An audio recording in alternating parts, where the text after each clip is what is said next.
సమైక్యాంధ్ర ఉద్యమకారులందరికీ హృదయపూర్వక నమస్కారాలు. అమలాపురం ఉపాధ్యాయ జేఏసీ తరఫున మరి మన విష్ణుమూర్తి గారు కూడా అడిగారండి. పిల్లలకే కాదండి పాఠాలు, ఢిల్లీ పెద్దలకు కూడా పాఠాలు చెప్పడానికి ఉపాధ్యాయులంతా నడుము కట్టి ఈ సమ్మెలో పాల్గొంటున్నామండి. 13 జిల్లాలో ప్రతి జిల్లా నుంచి 10,000 మంది, 1,30,000 మంది ఉదయం స్కూల్ టైం కంటే ముందు వెళ్ళి స్కూల్ టైం కంటే తర్వాత 12 గంటలు కష్టపడుతూ గ్రామాన ప్రతి గడపన మన సమైక్యాంధ్ర నినాదాన్ని తీసుకువెళుతూ మరి ఉద్యమ స్ఫూర్తి నింపుతూ మరి ఉద్యోగులు, ఉపాధ్యాయులు, కార్మికులు, ప్రజలతో నడుస్తున్న ఈ ఉద్యమంలో మహిళలు, రైతులు, కర్షకులు వారిని కూడా తీసుకురావడానికి మా వంతు ప్రయత్నం చేస్తున్నాం సార్. మరి ఈరోజు మరి సమ్మె సందర్భంగా సెప్టెంబర్ 2వ తారీఖు అర్ధరాత్రి నుంచి సమ్మెలో ఉన్నామండి. మరి మా వ్యసనం ఏంటంటే పాఠాలు బోధించడం.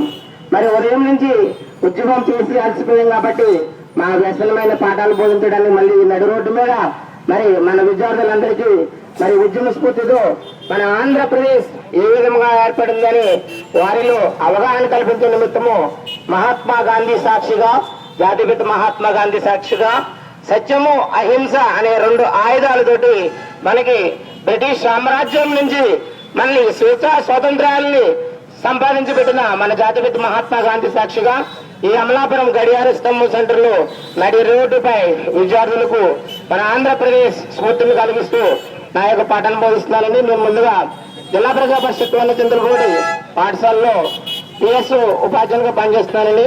నా పేరు ఎంవి సుబ్బారావు.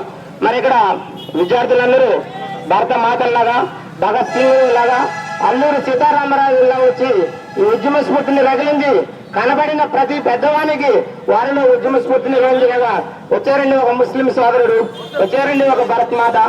మరి పిల్లలు మిమ్మల్ని నేను ముందుగా మన మోటివేషన్ సందర్భంగా కొన్ని ప్రశ్నలు అడుగుతున్నాను. మన దేశం పేరేంటమ్మా? మన దేశం పేరు భారతదేశం. ఓకే, మన భారతదేశంలో ఎన్ని రాష్ట్రాలు ఉన్నాయమ్మా? 3 రాష్ట్రాలు. మన భారతదేశంలో ఎన్ని రాష్ట్రాలు ఉన్నాయి?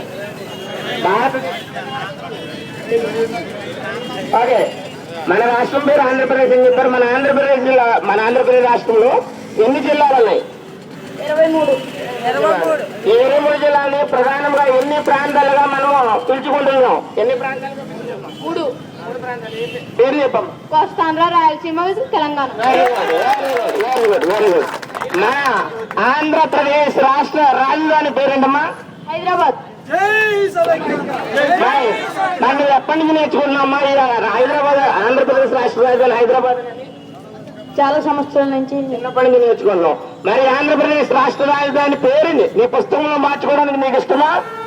ఇష్టం లేదు. ఇష్టం లేదు. Very good.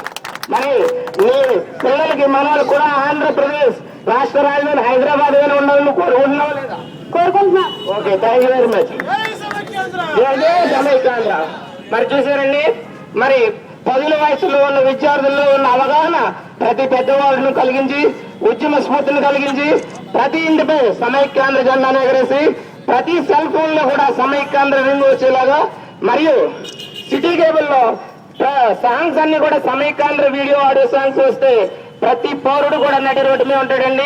ఒక కేవలం భోజనం చేసేటప్పుడు నిద్రపోయేది తప్ప మిగతా టైం అంతా మన రోడ్డు మీద ఉంటే మరి ఎటువంటి పెద్దలైనా తిరిగి రావాలండి. ముందుగా మన విద్యార్థులు కొన్ని ప్రశ్నలు చెప్పారు. మరి మన హైదరాబాద్ నగరంలో ఉన్న ముఖ్యమైన ప్రదేశాల గురించి చెప్పగలవాలన్నా? గోల్కొండ, స్వరాజ్య మ్యూజియం, హుస్సేన్ సాగర్,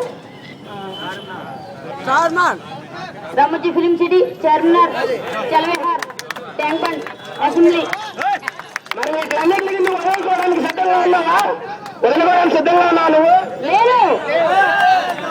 నేను ఓకే. మన తెలుగు తల్లిదండ్రులని మన మాతృభాష ఏంటమ్మా? మన ఆంధ్రప్రదేశ్ మాతృభాష ఏంటమ్మా? తెలుగు. Very good. తెలుగు మన మాతృభాష. మరి చూడండి, మన సీమాంధ్రలో ఎన్ని జిల్లాలు ఉన్నాయి చెప్పగలమ్మా? సీమాంధ్రలో 13. రాయలసీమలో 4. తెలంగాణలో 9 జిల్లాలు ఉన్నాయి. ఓకే, మన ఆంధ్రప్రదేశ్ రాష్ట్ర రాజధానిలో మొత్తం 23 జిల్లాలు ఉన్నాయండి. మరి ఇక్కడ విద్యార్థుల్లో అంటే చూడండి దైవశక్తి ఉంది, సంఘం బలం ఉంది, తెలంగాణలో 9 జిల్లాలని చెప్పాడు. అంటే హైదరాబాద్ జిల్లాను తీసేసి ఆ విజయాన్ని 9 జిల్లాలని చెప్పారండి. మరి ఇప్పుడు పిల్లలు వాళ్ళు ఆల్రెడీ అన్ని విషయాలు తెలిసిందే కాబట్టి వాళ్ళకి తెలియని విషయాలు చెప్పడానికి నేను ప్రయత్నిస్తానండి. మరి ఆంధ్రప్రదేశ్ చరిత్ర అన్నది నిన్నటిదో మొన్నటిదో కాదండి, 100 సంవత్సరాల చరిత్ర ఉన్నదండి. బ్రిటిష్ పరిపాలనలో ఉన్న కాలంలోనే 1912 సంవత్సరంలోనే మనము బ్రిటిష్ సామ్రాజ్యంలో మద్రాసు రాజధానిగా మరి తెలుగు వారు తమిళులు కలిసిన కాలం నుంచి కూడా తెలుగు మాట్లాడే వాళ్ళందరూ కూడా ఆంధ్ర రాష్ట్రంలో ఏర్పడాలని ఎన్నో పోరాటాలు జరిగాయండి. మొట్టమొదటిసారిగా 1912లో తెలుగు మాట్లాడే వాళ్ళందరూ ఒక సమావేశం ఏర్పాటు చేసుకుని ఆంధ్ర మహాసభ అనే పేరుతోటి వారు ఉద్యమం మొదలు పెట్టారండి. తర్వాత 1914లో మరి తెలుగు మాట్లాడే జిల్లాలందరూ కలిసి ఒక తీర్మానం చేసుకుని ఆంధ్ర మహాసభ అని తీర్మానం చేసుకుని 1915లో కాకినాడలో జరిగిన సభలో కొండ వెంకటప్పయ్య గారు, దేవరాజు పట్టాభ సీతారామయ్య గారు